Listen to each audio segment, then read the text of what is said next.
세상은 바뀌고 세월은 지나가도요.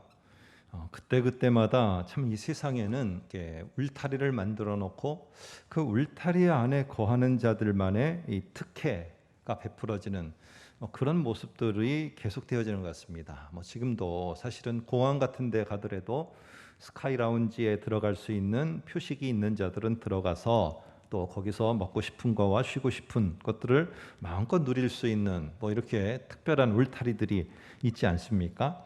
뿐만 아니라 우리들이 입고 있는 옷도 옛날 같으면은 이런 색깔의 옷을 입으면은 그 사람들의 모습과 신분과 이런 것들이 결정되어지게 되고요.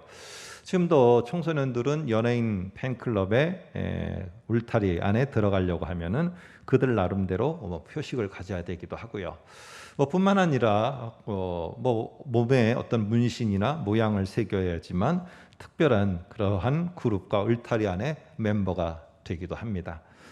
이 세상은 이렇게 여러 가지의 특별하다는 것, 그리고 많은 것들이 베풀어진다는 것, 그리고 그 속에서 많은 혜택이 주어진다는 것, 이러한 울타리를 만들어 놓고요. 사람들이 그 울타리 안에 들어가는 걸 막 동경하고, 그리고 그 울타리 안에 들어가기 위해서 우리가 받아야 되는 표식, 표징, 이런 것들을 갖다가 그리워하게 이게 만듭니다.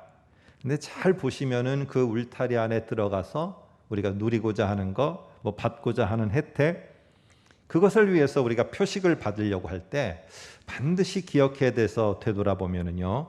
신앙과는 우리들이 믿고 있는 신앙과는 멀어지게 된다는 거예요. 만일에 어떤 레저의 클럽의 회원권을 여러분이 가지고 계시다. 그래서 레저 즐기는 여러 가지를 즐기다 보면은 결국에는 우리가 하나님을 신앙하는 신앙에서는 멀어지게 되는 거죠. 왜냐하면은 그 울타리가 제공하는 그 혜택과 그 많은 복지가 참으로 좋게 느껴지기 때문에 그렇습니다. 오늘 저와 여러분이 읽은 이 갈라디아서에 보면은 유대인이긴 유대인인데 유대인 가운데서도 기독교로 개종한 사람이 있고 유대교에 머물러 있는 사람이 있겠죠. 근데 그 중에 유대인 가운데 이 기독교로 개종한 사람들이 있었어요. 자, 기독교로 개종해서 신앙생활을 하는데 우리는 바울이나 이런 사람들만 참 힘들게 신앙생활했을 거라고 생각을 하지만은 한번 유대교에 있다가 예수를 믿고 개종한 사람들, 그들이 신앙생활을 하는 그런 삶의 모습을 생각해 보세요. 그들이 정말 꽃길만 걸었을까요? 정말 힘들었습니다. 왜 그러냐 하면은 그들이 믿고 있는 예수는요, 유대의 이 울타리 안에서는 어떤 사람이냐? 제가 전에 말씀드린 것처럼 율법의 행위, 특별히 갈라디아서에서는 할례를 받은 자만이 구원 백성이 되는 징표입니다. 이거는 정말 변하지 않는 만고의 진리입니다. 그들에게는. 그런데 오늘 예수는 그러한 할례, 율법의 행위들을 다 부정해 버렸어요. 그리고는 더 나아가서는 예수 그리스도는 그런 것 때문에 그 율법의 행위를 저버린 것 때문에 결국에는 하나님의 심판과 저주로다가 십자가에 못 박혀 죽임을 당했다. 이건 하나님의 심판받아 됐다. 이렇게 그들은 받아들이고 있거든요. 근데 심판을 받은 이유가 뭐냐? 우리는 우리의 죄 때문이라고 그러잖아요. 근데 그들은 어떻게 생각하느냐 하면은 율법의 행위를 갖다가 저렇게 더럽혔기 때문에, 지키는 걸 더럽혔기 때문에 하나님으로부터 심판을 받았다는 거예요. 자, 이러다 보니까 예수를 믿는다는 거는, 곧 유대인들이 예수를 믿는다는 거는 한편으로 뭘 부정하는 게 되는 거예요. 예수를 인정하는 거는 반대로 자기들이 그렇게 생명과 같이 여기는 할례를 갖다가 멀리하고 아주 치부해버리는 거죠. 보잘것없는 걸로. 여러분, 이러다 보니까 같은 동족임에도 불구하고 예수를 믿는 자들을 유대인들은 박해할 수밖에 없어요. 왜? 그들에게 있어서 울타리 안에 들어올 수 있는 정말 확실하고도 망고의 진리가 뭐냐? 할례거든요. 근데 같은 동족이 그거를 무시한 예수를 믿고 신앙을 해요. 그러니까 당연하게 그들을 핍박할 수밖에 없는 겁니다. 당연하게 그들을 갖다가 여러분 무시할 수밖에 없죠. 동족이라 할지라도. 뿐만 아니라 할례 받은 사람은요, 할례 받지 않은 사람과 식사하거나 같이 이렇게 모일 수가 없어요. 그런데 교회는 안 그랬어요. 할례를 받았거나 할례를 안 받은 무할례자거나 다 같이 모이는 거예요. 이러다 보니까 이 유대인들이 볼 때는 같은 유대인 동족이지만 기독교인들은요, 유대인 기독교인들은 이 할례를 갖다가 너무 무시하는 거예요. 그러다 보니 결국에 그들에게 박해가 일어날 수밖에 없었어요. 정말 신앙 지키기 어려웠어요. 이 가운데서 이 부모 세대, 그 부모 세대에서부터 신앙을 계속 이어오는 분들은 뭐 이해가 되실지 모르겠어요. 근데 이 자리에 내가 신앙을 시작해서 내 가족이 하나 둘씩 예수를 믿게 하신 분도 있을 것 같아요. 그런데 그들이 명절 때 갈 때마다 얼마나 힘들었겠습니까? 지금도 아마 여기에 시댁에 아니면은 뭐 이런 데 가기 싫어하는 분이 있을 것 같아요. 왜냐? 가면은요 계속 그러는 거예요. 뭐만 안 되면은 우리 집안에 네가 예수 믿어서 이 모양이 됐다고, 네가 예수 믿어서 이렇게 됐다고, 네가 다 이렇게 만들었다고. 여러분 이런 말을 계속 듣는다고 생각해 보세요. 참 이 신앙생활 하는데 얼마나 힘들겠어요. 그러다 보니까 오늘 유대인 기독교인들도 이게 엄청 힘든 거예요. 네가 할례를 부정하면서 뭐 네가 구원받은 사람이라고, 네가 그걸 또 전하고 다닌다고, 그 예수를 네가 전한다고, 얼마나 핍박과 혼란이 심했겠습니까? 여러분 이러다 보니까요 이 사람들이 점점 유대인 울타리 안에서 쫓겨나는 거예요. 기독교인이 되니까. 그러니까 이거는 아닌 것 같아요. 왜냐하면 유대인 울타리 안에서 쫓겨나는 게 이들에게 너무 큰 박해로 다가오니까 안 되겠다. 우리는 여전히, 우리가 기독교인이 됐지만은 우리는 여전히 울타리 안에 있는 거, 울타리 안에 너희들과 같은 멤버십이라는 거를 보여주게 하면서 어떻게 했느냐? 같은 교회에 있는 사람에게, 같은 이방인 기독교인에게 뭐라고 했느냐면은 너는 예수를 믿어서는 안 돼. 우리처럼 할례를 같이 받아야지 온전한 구원이 되는 거야. 우리는 할례, 우리는 믿음 같이 했어. 너도 같이 해. 여러분 이렇게 강요를 하게 됐어요. 그러면서 옆에 있는 동족에게는 뭐라고 말하느냐? 봐라, 우리도 저 사람들한테 할례 받으라고 지금 강요하고 푸시하고 그들이 할례 받게끔 하고 있다. 우리도 당당한 유대인이야. 우리를 유대인 울타리에서 밀어내지 말고 우리를 너무 박해하지 말어. 나도 유대인의 멤버십 그대로 맞아. 나 유대인 멤버십이야. 여러분 이러면서 결국에는 그들은 이 할례를 갖다가 진짜 말은 하나님의 구원이요, 말은 이게 하나님을 섬기는 거라고 했지만은 실제로는 뭐 때문에 한 거예요? 유대인 울타리 안에 머물러 있기 위해서 한 거예요. 옆에 있는 사람에게 이거 해야지 구원이 있어라고 말하지만 실제로는 뭐예요? 자기네가 유대 동족에게 어떻게 보면 박해 안 받고 유대인 동족에게 잘 보이려고 하는 거예요. 그러니까 바울이 이런 모습을 보면서 이게 안타까운 겁니다. 그러면서 또 이방인 기독교인들이 그거를 또 따라가고 있네. 그러다 보니까 하나님이 교회를 세워서 하나님이 보지 못한 이방 세계에 하나님의 복음이 들어가 교회가 세워지는 이 중차대한 일을 교회가 해야 되는데, 특별히 갈라디아 교회가 해야 되는데 이 할례를 행하고 안 행하고 이것 따라 다 움직여가는 거예요. 안 되겠다라고 하면서 오늘 갈라디아서 끝부분에서 다시 한번 말합니다. 자, 이제 12절에 바울이 그러한 유대인 기독교인들을 향해서 말하고 있습니다. 한번 보시기 바랍니다. 이렇게 말합니다. 육체의 모양을 내려는 자들이 억지로 너희 이방인 기독교인들에게 할례를 받게 함은 그들이 그리스도의 십자가로 말미암아 박해를 면하려 함뿐이라. 이렇게 말합니다. 여러분 할례를 하는 게 뭡니까? 자기 동족에게 박해받고 자기 동족에게 그 울타리 안에서 쫓겨나는 거, 그거를 면해 보려고 지금 이방인 기독교인들 너희에게 지금 할례를 시키는 거지. 이것이 무슨 하나님의 신앙이 깊어갖고 그가 자기네가 신앙이 너무 깊은 그런 표시로 그렇게 하는 거 아니라는 말입니다. 오늘 여기 12절에 보면은 육체의 모양을 내려는 자들이라고 돼 있어요. 이게 육체의 모양이라고 그러니까 육체의 할례를 행해서 모양을 내는 이거 아닙니다. 여기에 말은 이런 뜻입니다. 앞에 화면을 보시면은 이게 뭐라고 하느냐면요, 뭐 이게 첫 인상, first impression이라고 그러잖아요. 그러니까 첫 인상이라고 할 때 좋은 인상을 그들에게 남기려고, 이런 뜻입니다. 육체의 모양을 내려는 자들은 유대인 동족, 자기 동족에게 좋은 인상을 남겨주려고, 결국 뭘 했느냐? 이방인 기독교인들한테 이거 해야지 구원받는다라고 하면서 할례를 강요했다는 거예요.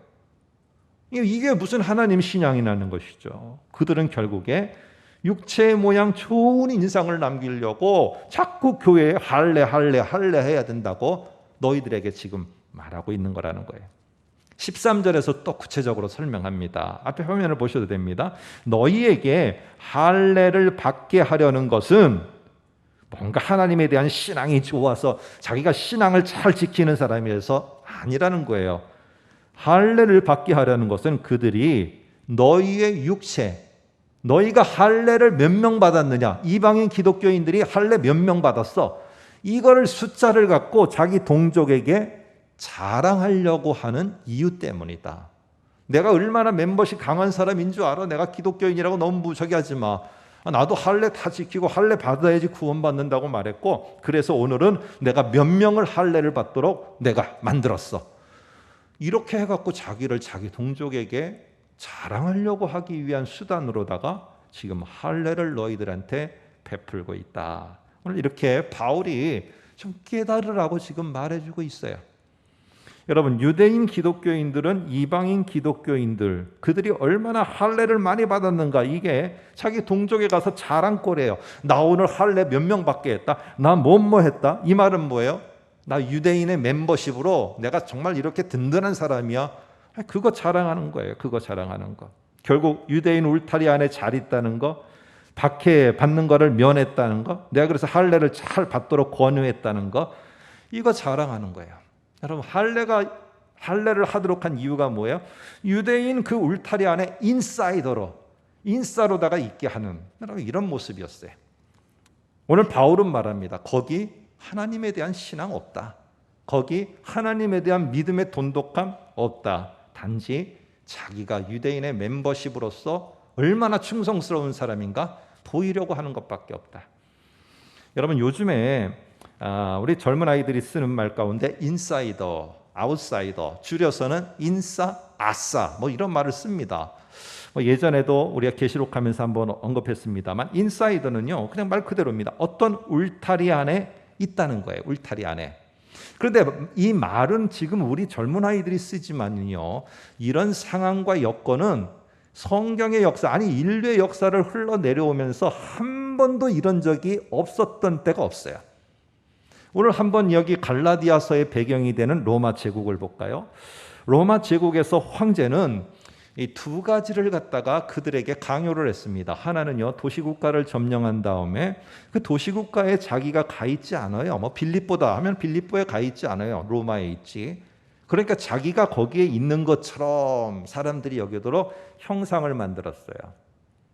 그리고 또 하나는 로마 제국에서 뭐 유로라고 있잖아요. 유럽에서 통용되는 화폐, 뭐 예전에 만들어서 지금까지도 쓰고 있는데, 그런데 유로라는 화폐, 유럽에서 쓸 수 있는 것처럼 로마 제국에서 이 화폐를 가져야지만은 장사하고 무역하고 여러 가지를 행할 수가 있었어요.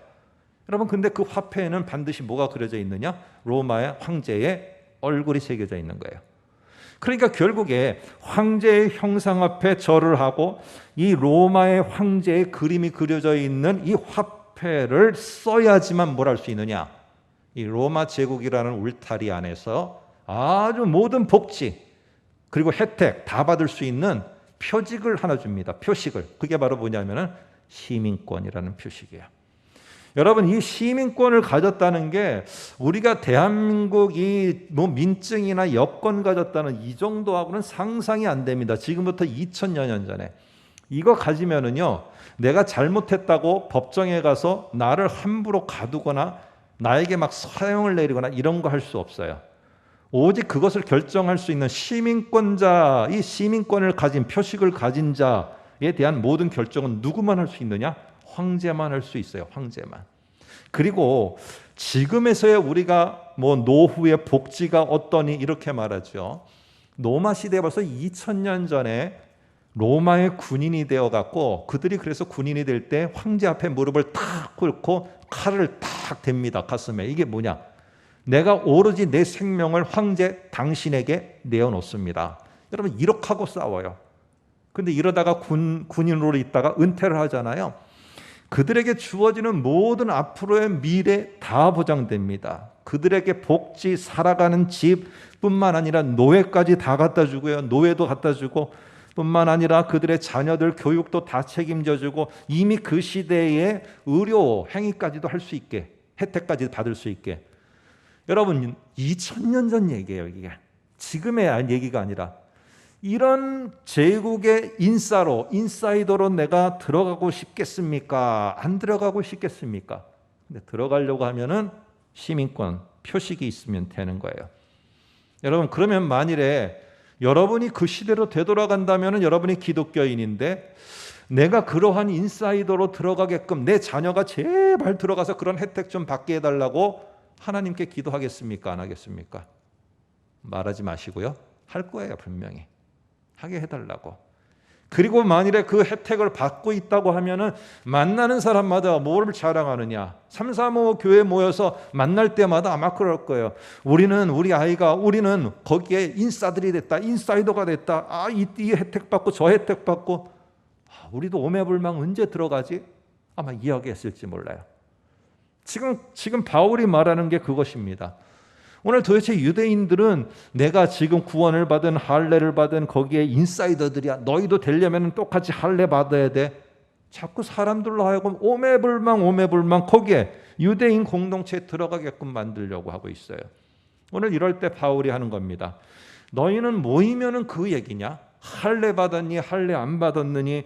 너희는 로마 제국의 시민권이 있니 없니? 오늘 무슨 혜택을 받았니? 나는 미래가 뭐가 보장되니? 나는 앞으로 은퇴 후에 어떤 일들이 다 보장됐다느니? 내가 어떤 집이 준비됐다?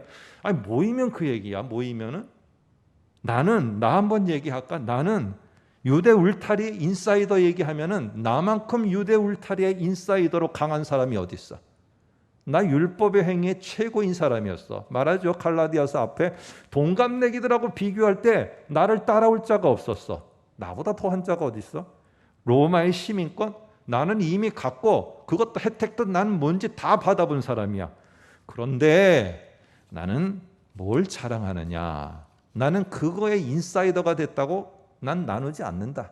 난 그거에 인사이더가 됐다고 난 자랑하거나 내가 내세우지 않는다. 왜? 내가 볼 때 더 좋은 내가 자부심이 있는 게 지금 생겼거든. 너희는 그걸 모르는가 본데 내게는 더 좋은 자부심이 생겼어. 그래서 14절 이렇게 말합니다. 접속사 그러나로부터 시작합니다. 그러나로 시작하면서 완전히 다른 이야기를 합니다. 그러나 내게는 우리 주 예수 그리스도의 십자가 외에 결코 십자가만이 내게 최고의 자부심이야. 없으니 그리스도로 말미암아 세상이 나를 대하여 십자가에 못 박히고 내가 또한 세상을 대하여 그러하니라. 여러분 지금 바울이 자랑하는 거 착각하면 안 돼요. 오늘 잘 끝까지 우리는 다 말을 해야 돼요. 바울이 자랑하고 바울이 자부심으로 여긴 것은 십자가가 아니에요. 십자가는 단순한 사형틀이에요. 어저께도 반역자가 사형틀에 십자가에서 매달려 죽었어요. 엊그저께도 강도 한 명이 매달려 죽었어요. 여러분 이 십자가가 아니라 바울에게 자랑은 뭐냐? 잘 보시면은 우리 주 예수 그리스도의 십자가예요. 우리 주 예수 그리스도가 십자가의 죽으시면서까지 나를 이렇게 만들어 주셨다는 게 이게 자부심이에요. 하나님의 아들이 십자가에 달려 죽으면서까지 내게 베풀어 준 게 뭔가? 이걸 내가 알고 나니까 이게 무슨 시민권, 그게 몇 년 평생 영원토록 가겠냐? 죽어도 가겠냐? 아니라 내게 자부심은 다른 게 생겼다는 겁니다. 그게 바로 우리 주 예수 그리스도 그분이 십자가의 죽으심으로 말미암아 내게 일어나는 엄청난 것들이다. 그것을 통해서 베풀어 준 게 그게 뭐냐? 이렇게 어렵게 좀 말했습니다만 14절 뒤에 보니까 세상이 내게 대하여 내가 세상에 대하여 뭐가 일어났느냐? 단절이 일어났어요. 분리가 일어났어요. 단절이 일어나 버렸어요. 옛날에 율법의 행위인 할례를 갖다가 인사이더의 최고의 증표라고 여기고 이거를 무시하는 자들은 내가 가차없이 쳐 죽여버리고 감옥에 가둬버리는 이러한 일을 내가 일 삼았던 자가 누구냐? 바울이에요. 그런데 이제는 내가 얼마나 많은 사람을, 기독교인을 내가 잡아다가, 우리 동족 가운데 할례를 부인하는 자는 잡아다가 감옥에 가두고 쳐 죽이고 가정을 풍지박산 내느냐. 이게 바울이 하는 일, 자부심이었어요. 내가 이거를 지금까지 하면서 자부심으로 여겼는데 세상이 내게 대하여, 내가 세상에 대하여 딱 종지부 찍었다는 거예요. 나 더 이상 이것을 내가 자부심으로 여기지 않고 나는 끊어버렸다는 겁니다. 예전의 일 끊었다는 겁니다. 그리고 나는 이제 예수 그리스도가 십자가에서 죽으심으로 말미암아 나에게는 더 자부심이 생기는 새로운 일이 생겼다는 거예요. 여러분, 어떤 우리 청년, 형제라고 그럴까요? 자매라고 그럴까요? 그 형제가 자매가 막 맨 처음에는요, 자기가 직장에 들어간 게 너무나 자부심이에요. 이 직장이라는 울타리 안에 들어간 게 너무너무 자부심이라 만날 때마다 직장 얘기하는 거예요. 그런데 어느 순간인가 직장이라는 울타리보다 더 좋은 자부심이 생겼어요. 그게 한 자매를 만난 거예요. 그 자매를 만나니까 이제는 내 울타리가 뭔가 상관이 없어. 그저 내가 그 자매를 만났다는 게 나한테는 너무너무 행복한 거예요. 자부심이 바뀌어버렸어요. 오늘 지금 바울이 자부심이 바뀌었어요. 예수 그리스도가 십자가에 죽으면서까지 나를 갖다가 이 어떠한 일을 위해서 불렀다는 이 사실을 알게 되자 내 자부심이 바뀌었어요. 15절을 보세요. 자, 한번 보시기 바랍니다. 이렇게 말합니다. 할례, 무할례가 그게 뭐가 프라이드고 뭐가 자부심이야? 아무것도 아니로되 정말 내게 자부심과 프라이드가 생겼는데 우리 주 예수 그리스도가 십자가의 죽으심으로 오직 내게 새로 지으심을 받은 것, 새로 지으심을 받은 존재가 된 것, 이것만이 나의 자부심이다. 여러분, 이렇게 말합니다. 오늘 이 새로 지으심을 받은 것을 다른 고린도 후서에서는 이런 말을 합니다. 새로운 피조물, 새로운 존재. 또 우리가 특별히 이 바울이 말하는 거에 헬라인도 아니요, 유대인도 아니요, 제3의 종족. 뭐예요? 바로 교회입니다. 이렇게 말해요. 그런데 오늘 이거는요, 새로 지으심을 받았다는 말은 항상 뒤에 뭐가 따라다니느냐 하면은 신분만 있는 게 아니라 일이 따라서 붙게 돼 있습니다. 문맥을 읽어보면은, 자, 오직 새로 지으심을 받은 것, 이것만이 나의 프라이드다. 이것만이 정말 내게 중요한 핵심이다. 이렇게 바뀌었어요. 그런데 그 다음 말이 뭐라고 말하느냐? 16절에 앞에 보면 이렇게 말합니다. 무릇 이 규례를 행하는 자, 새로운 피조물은요, 내가 이런 존재 신분을 갖게 됐습니다. 여기서 멈추면 안 돼요. 중요한 건 뭐냐? 새로운 신분, 새로운 어떤 큰 일을 위해서 하나님이 나를 새롭게 만든 거예요. 그러니까 중요한 게 뭐냐면요, 새로운 인물이, 새로운 피조물이 새로운 일을 해야 되는 거예요. 하나님이 이런 큰 그림, 새로운 시대를 열어갔어요. 하나님이 원하는 새로운 그 그림 위에 새로운 일들이 있어요. 그런데 그 새로운 일들을 감당하도록 사람을 불러 모았는데 그 사람이 누구냐? 새로운 피조물들이에요. 이 새로운 피조물들이 누구냐? 바로 저와 여러분들 교회예요. 그래서 교회는요, 새로운 시대에 새로운 하나님의 일을 위해서 새롭게 불림을 받은 자들이에요. 자, 그런데 한번 보시기 바랍니다. 우리가 3장 28절 볼까요? 이렇게 돼 있습니다. 앞에 화면 보시면 됩니다.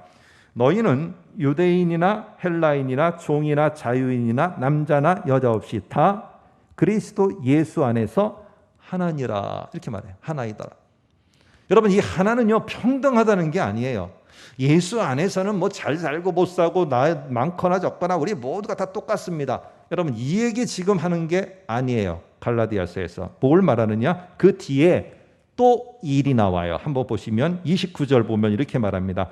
약속대로 유업을 이을 자들이다. 하나님이 우리에게 새로운 시대를 여시고 새로운 계획하시는 일, 그것을 이어서 니네가 잘 감당해라 라고 하기 위해서 그 일을 잘하도록 우리를 부르시고 그 일을 위임하신 자들, 위임받은 자들, 이게 바로 새로운 자들이고 하나가 된 자들이고, 이게 우리는 교회라고 그러고요, 우리는 새로운 피조물들이라고 말합니다. 계속 뒤에는요, 이걸 말할 때마다 뒤에는 행위가 나와요. 행동이 나와요. 일이 나와요. 하나 더 볼까요? 우리 참고로다가 한번 고린도후서, 저와 여러분이 잘 아는 5장 17절에 이렇게 말합니다. 누구든지 그리스도 안에 있으면 새로운 피조물이라. 이전 것은 지나갔으니 보라 새 것이 되었도다. 자, 보면 이렇게 되어 있습니다. 새로운 피조물이라 라고 말하면서 이전 것은 지나갔대요. 이전에 행하던 거, 내가 프라이드로 여기고 자부심으로 여겼던 거, 율법의 행위, 세상의 혜택, 로마가 주는 표징인 시민권, 이 모든 것들은 다 지나갔대요. 이제 새 것이 되었도다. 내가 새로운 일을 하는 새로운 피조물이 됐다는 거예요. 근데 무슨 일을 하느냐? 그 다음 말에 18, 19절에 일이 나와요. 세상을 하나님과 화목하게 하는 직분, 일이 나와요. 새로운 피조물이 된 저와 여러분들 교회에는요, 반드시 뒤에 일을 해야 되는데 무슨 일을 하느냐? 하나님이 새로운 세계를 만드실 때 거기에 맞는 일, 그거를 감당하는.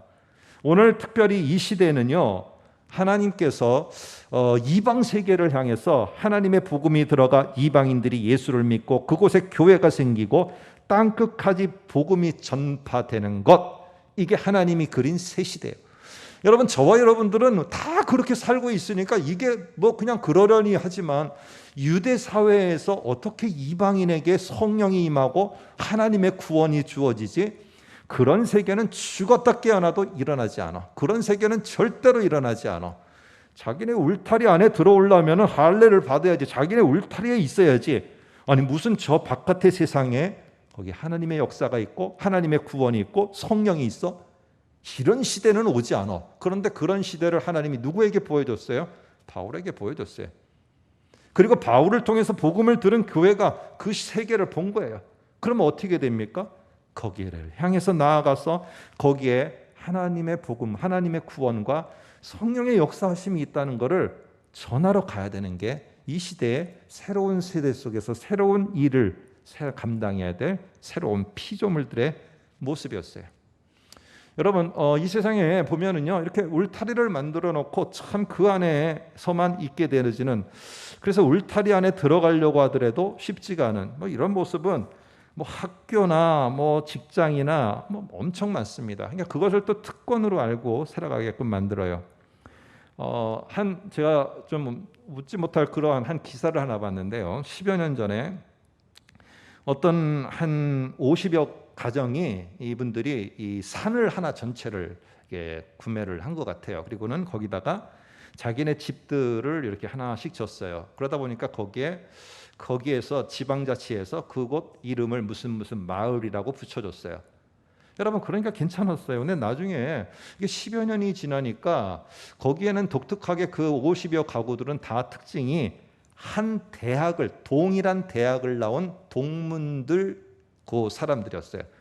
나이가 드니까 이제 70이 되고 넘고 이러니까 병원에도 자주 갈 일이 생기고 그러니까 무조건 숲에 사는 것만 좋지 않거든요. 그냥 집을 팔고 이사 간 거예요. 근데 그 마을이 10여 년이 지나가니까 상당히 유명해졌어요. 그 지역을 지나가면은요, 거기에 꼭 가야 되고 이 블로그에도 상당히 많이 올라가는 거예요. 사람들이 가보고 싶은 거예요. 가보니까 진짜 좋아요. 여기 남해에 어떤 마을이 있는 거, 진짜 좋아요. 그런 마을처럼 너무 좋아요. 그러니까 사람들이 비싸지도 않고 그러니까 철컥 샀어요. 그것을 사고선 1년도 못 돼서 다시 되팔아요. 이유가 뭘까요? 편의시설이 없어? 아닙니다. 거기가 너무 불편해서? 아닙니다. 딱 이유는 한 가지예요. 그 대학 같은 동문이 아니라는 이유 때문에 소외를 받는 거예요. 여러분, 이게 세상이에요. 그러니까 어떻게 해야 돼요? 결국에 거기에 살려면은 나에게 표식이 있어야 돼. 동일한 대학이라는, 동문이라는 표식이. 여러분, 이거는 하나의 예지만은 우리가 살아가는 사회가 이렇습니다. 그런데 하나님께서는 새로운 피조물들에게 저 울타리 밖에 새로운 하나님이 열어가시는 세상을 보게 만들어요. 그리고 새로운 시대에 하나님의 유업을 이어서 새롭게 펼쳐갈 자들을 하나님은 지금도 부르세요. 지금도 세우세요. 나이가 많던, 뭐라고 그래요? 나이가 많던 적던 헬라인이나 유대인이나 학식이 있거나 없거나 우리는 다 오늘 똑같이 하나님이 여는 새로운 시대에 새로운 일을 감당하기 위해서 불림을 받은 다 같은 사람이다. 다 같은 소중한 새로운 피조물이다. 요즘 우리들 속에서 갑자기 이 코로나19 팬데믹 시대가 되어지면서 더 빨리 한 신문 기사로는 한 10년 빨리 왔다고 합니다. 그게 바로 뭐냐면은 온라인 세계입니다. 온라인. 뭐 여러분 아시죠? 줌이라든지 뭐 유튜브, 뭐 기타 이런 거 있지 않습니까? 그런데 저희들은요, 사실은 뭐 보면은 예전에 가히 생각을 못했어요. 무슨 생각이냐면은, 야, 우리가 뭐 앞으로 학교를 안 가도 된대. 학교 안 가니까 너무 좋은 거야. 텔레비전으로 학교가 된대. 에이, 세상에 그런 세계가 오겠어? 저보다 연세 더 많으시니까, 야, 나중에는 돈도 필요 없대. 돈도 안 갖고 다닌대. 그냥 가서 뭐 그냥 척 기계에다 대면은 그냥 탁 물건 그냥 준대. 그리고 막 뭐 사러 시장 갈 필요도 없대. 물건이 막 갖다 준대. 에이씨, 무슨 그런 세계가 와. 그런데 그런 것들을 공상적으로 이야기를 했어요. 근데 그러면서도 우리 공상 안에 없었던 게 있어요. 뭐냐? 손안에 텔레비전이 생길 것이다. 이거는 아무리 공상이라고 하더라도 이런 거는 상상도 못했어요. 근데 지금 됐어요. 새로운 시대에 우리는 새로운 모습 속에서 어떻게 복음과 어떻게 예수 그리스도와 하나님의 말씀을 거기 속에 전할 것인가, 우린 부단히 노력합니다. 근데 지금요, 한번 여러분 기사를 보시면은 이 온라인 세계를 움직여가고 있는 이 도구들을, 그리고 그 세계를 우리는 메타버스라고 말을 합니다. 그런데 이 메타버스라는 세계를 개발해서 온라인화 하려고 지금 민영 관영에서 투자한 게 지금 몇백 조를 갖다가 투자할 계획을 세우고 있어요. 우리나라만 얘기입니다. 우리나라만 10년 내서 지금 5년을 단축하려고 하고 있어요. 이미 교육부에서는 교육 시스템을 온라인화 하려고 앙케이트 조사를 시작했어요. 여러분, 시대가 지금 이렇게 되고 아마 메타버스가 더 빨리 되면서 이제 생각해 보세요. 선교사가 저 이국 땅에 가서 복음을 전해서 한 명 세례를 줄 때까지 얼마나 걸리겠어요? 얼마나? 이게 우리는 선교라고 했는데 대천교회는 지난 10여 년간 오는 사람들에게 복음을 전해서 여러분 얼마나 많은 사람들이 중국, 네팔, 기타 그들이 복음을 받아들이고 세례를 받았습니까? 여러분, 만일에 내가 순간 안에 이제 온라인의 세계로다가 선교세가 들어가면은요, 그쪽에 가서 만나는 사람들은 엄청나게 다양한 사람들이 만나요. 여러분 아시겠지만 저는 언어가 안 돼 갖고요, 고민하실 필요 없어요. 지금 여러분이 쓰고 있는 유튜브나 아무런 모든 것들 설정만 하면은 그 나라 말로 다 밑에 자막 다 나와요. 아마 세월이 바뀌면은 이어폰만 꺼지면은 그 나라 말로다가 다 돼서 나올 거예요. 지금 통역기 제가 지금 핸드폰에 들고 있어요. 통역해서 이 사람이 말하는데 저한테 전달되는 게 5초 걸려요. 저 어디로 가야 됩니까? 오늘 제가 무슨 약속이 있는데요. 딱 하면 영어로 말하는데 5초 걸려요. 5초, 5, 6초. 저 사람이 말하는데 다시 제가 듣는데 5, 6초 걸려요. 여러분, 언어가 문제가 아니고요, 만나는 게 문제가 아니라 세상이 바뀌고 있어요. 앞으로 선교사가 이제 온라인의 세계로다가 파송돼서 갈지도 모르겠어요. 여러분, 세상이 바뀌어가고 있고요, 결국 그 속에서 오늘 저와 여러분들 모두는요, 하나님의 새로운 피조물로 어떻게 복음을 전하고 어떻게 교육을 하고 어떻게 성경을 가르치고 거기에 예수를 전할까. 2000년 동안 아무리 세상이 바뀌었어도요, 변하지 않는 게 딱 하나 있어요. 뭐가 안 바뀌느냐? 성경은 안 바뀌어요. 성경은 우리가 배워서 전해야 될 중요한 콘텐츠고 이건 안 바뀌어요. 도구는 많이 바뀌어요. 그러나 성경은 안 바뀌고 복음은 안 바뀌어요. 이거를 우리는 확실히 고수하면서 앞으로 변하는 세계 속에서 우리 모두가 다 선교사가 될 수 있고요, 우리 모두가 교육자가 될 수 있고 우리 모두가 다 양육자가 될 수 있어요. 여러분, 이런 세계 속에 하나님은 정말 그런 세계가 열리겠어? 그러다가 다 열렸어요. 그때 가서 하면은 늦어요. 다 열리고요, 거기에 세일을 위해서 불림을 받은 자들이 누구냐? 새로운 피조물들이에요. 오늘 그래서 이 바울은요, 뭐라고 말하느냐? 이렇게 말합니다. 내가 그 일을 하려고 이방 세계에 복음을 전해야 돼. 하나님이 거기 구원을 주셨어. 거기 성령을 부어주신대. 이런 말 하고 다니다가요, 욕 얻어먹고 매질당하고 죽을 뻔한 일이 한두 번이 아니었어요. 그러다 보니까 너무 이 몸에 뭐가 남느냐? 상처가 남아서 이게 바로 뭐냐면 너희는 할례를 자랑하는데 나는 이렇게 새로운 시대에 새 일을 하다가 너무 두들겨 맞고 너무 힘들어 갖고 어떻게 이렇게 환영하는 사람은 한 사람도 없는지, 그래서 내가 가진 이 상처들이 다 예수가 나를 피조물로 삼아서 저 세계를 갔는데 그때 내가 힘들어서 당한 흔적이다. 그래서 예수의 흔적을 나는 자부심으로 여긴다. 그래도 얼마나 감사하냐. 어렵고 힘들지만은 그 새로운 세계 속에 나 같은 자를 예수가 십자가에 죽으심으로 부르시고 나를 그 새로운 계획과 새로운 일 속에 나를 불러주셨다는 게 얼마나 고마운지 모르겠다. 나는 이게 자부심이다. 오늘 17절 한번 같이 보겠습니다. 이렇게 말합니다. 이후로는 누구든지 나를 괴롭게 하지 말라. 내가 내 몸에 예수의 흔적을 지니고 있노라. 나한테 너는 유대인의 인사이더면서 왜 그렇게 살아? 왜 이렇게 힘들게 박해를 받으며 살아? 너 이렇게 초라하게 살아? 나한테 그런 말 하지 마. 나에게 자부심이 있는 거야. 하나님이 예수 그리스도를 통해서 나를 부르셨고 새 시대를 열어 세계를 열어가는데 그게 맞니 틀리니 그러면서 나를 두들겨 패고 나를 갖다 넘어뜨리고 그래도 나는 그 일을 시작하는 거야. 그래서 그 일을 시작하고 나는 그 시대에 그 새로운 일에 새로운 피조물로 나를 불러주셨다는 게 난 이게 새로운 나의 자부심이야. 나의 자부심이야. 괜찮아. 여러분 중세 시대에는 너무 경건 생활을 잘하고 묵상과 명상을 수도를 잘하면은 손과 발과 옆구리에 예수님이 당한 그 자리에 상처가 생긴다고 그랬어요.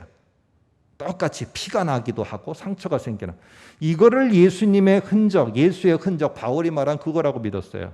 여러분 그런 거 아닙니다. 예수의 흔적은요 하나님의 유업을 이어서 새로운 피조물로 새로운 시대를 열어가기 위해서 당한 그 흔적들이에요. 흔적들. 여러분 그런데 바울은 여기서 내가 이 상처가 뭐 때문에 얻었는지 아냐, 과거에 내가 이거 하고 과거에 무슨 영웅담을 말하는 게 아니에요. 오늘 바울의 자부심, 예수의 흔적을 통해서 말하려는 것은 나 같은 자를 예수 그리스도가 십자가에 죽기까지 하시면서 나를 불러주셔 새 피조물 삼아주시고 하나님의 그 큰 새로운 일에 나 같은 자를 새로운 피조물로서 사용해 주셨다는 것. 내가 그것 말고 뭐가 더 중요하냐? 나는 그게 나의 최고의 자부심이다. 나는 당당하게 후배들한테 말할 거다.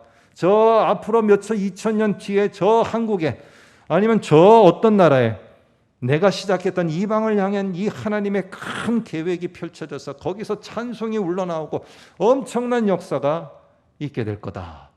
여러분 나중에 보면은요 우리를 만날 때 너무너무 너희들이 산 증거구나. 나는 이 시대를 정말로 꿈꿨었다. 바울이 그렇게 말할 것입니다. 여러분 유대인들은요 무엇이 되기 위한 흔적, 무엇을 얻기 위한 흔적으로다가 할례를 갖다 자부심으로 여겼어요. 그러니까 이걸 하면은 난 뭐 얻을 거야. 이거 하면 내가 뭐가 돼. 그런 것들만 위해서 열심히 따라다니고 그것을 자부심으로 여겼어요. 그런데 바울은요 아니었습니다. 그게 다 있어도 그게 아니고 하나님의 유업을 이어서 내가 이 새로운 시대의 새 일을 위해서 달려가다가 얻은 흔적들, 이게 그에게는 자부심이었습니다. 여러분 세상에 인사이더가 되기 위해서 내가 평생을 달려왔던 흔적들, 표식들, 이제는 내가 더 자부심을 갖고 살아가지 않겠다. 종지부를 찍겠다. 이게 오늘 바울이고 우리 새로운 피조물들의 모습입니다.